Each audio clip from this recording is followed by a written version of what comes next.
Hi guys, and welcome to Lent Day 36. Today we're looking at Peter denies Jesus from Luke chapter 22, verses 54 to 71.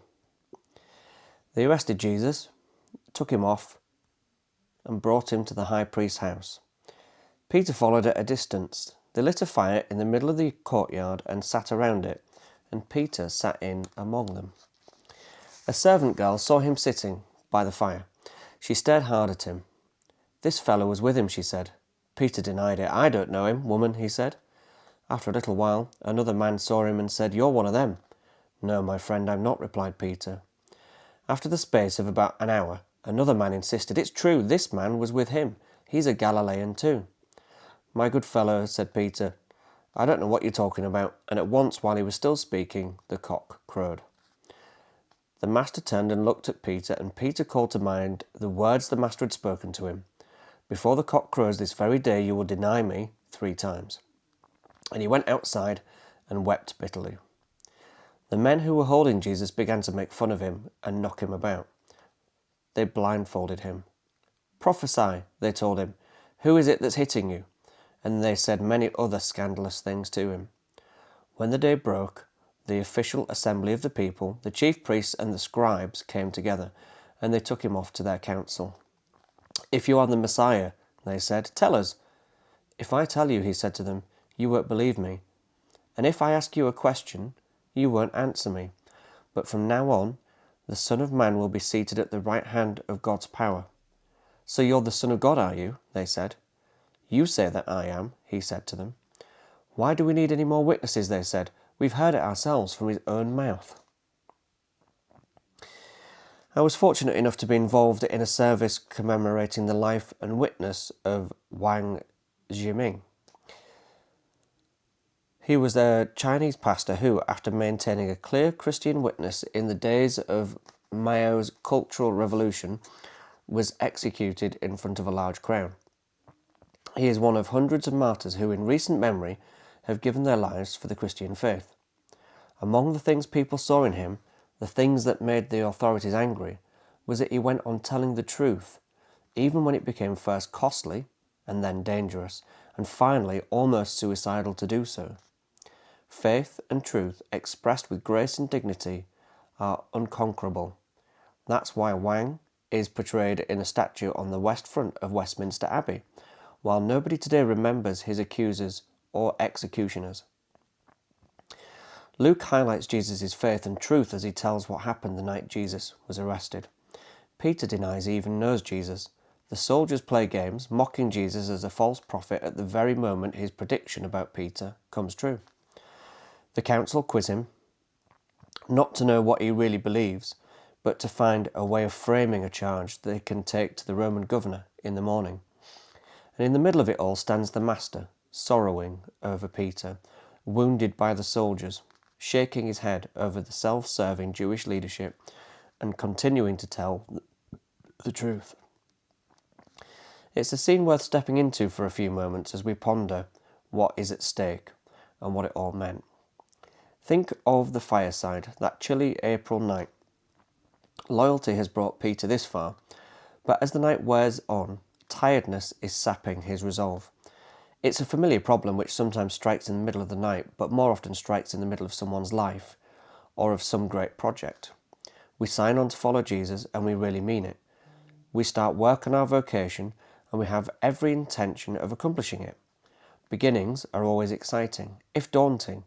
The midday heat or the midnight weariness can drain away our intentions, our energy, our enthusiasm.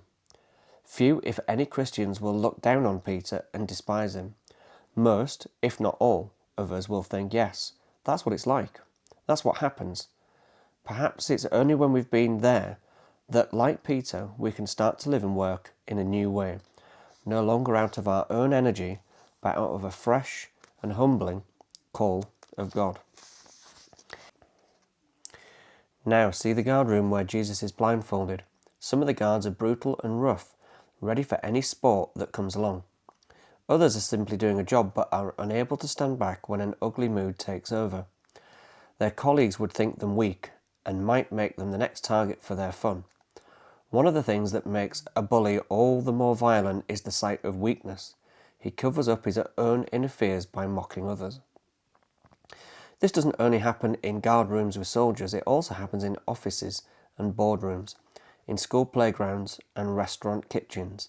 It happens wherever people forget that every single other person they deal with is beautiful, a fragile reflection of the Creator God, to be respected and cherished, and that they themselves are commanded, too, to reflect this God in the world. It happens, in other words, whenever people decide to make themselves feel good by making other people feel bad. Once again, we have all known what that is like.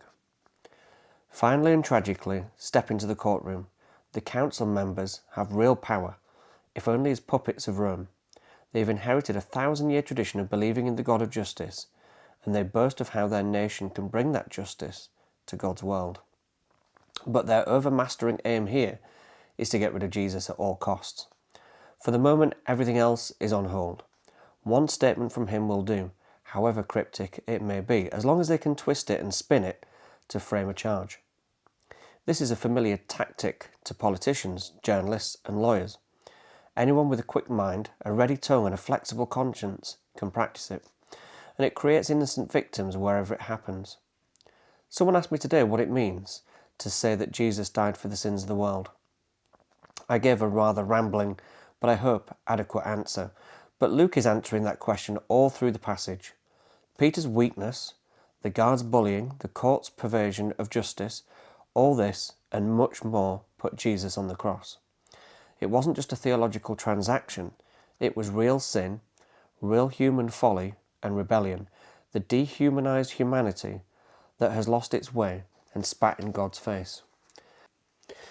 They said many other scandalous things to him, yes, and we've all done so. As Luke leads our eyes to the foot of the cross, he means us to feel not just sorrow and pity, but shame. So for reflection today, how does Peter's denial of Jesus and the weariness that saps his resolve resonate with your own experiences of faltering in your faith or purpose? How can you find renewed strength and a fresh call from God when your energy and enthusiasm wane? And explore the dynamics of power and the mistreatment of others for personal gain. How does the scene of mocking and bullying in the guardroom reflect a failure to recognise the inherent worth and dignity of every individual? How can we cultivate a mindset that values and respects others, countering the temptation to make ourselves feel superior by making others feel inferior? Thanks for watching. See you tomorrow, guys.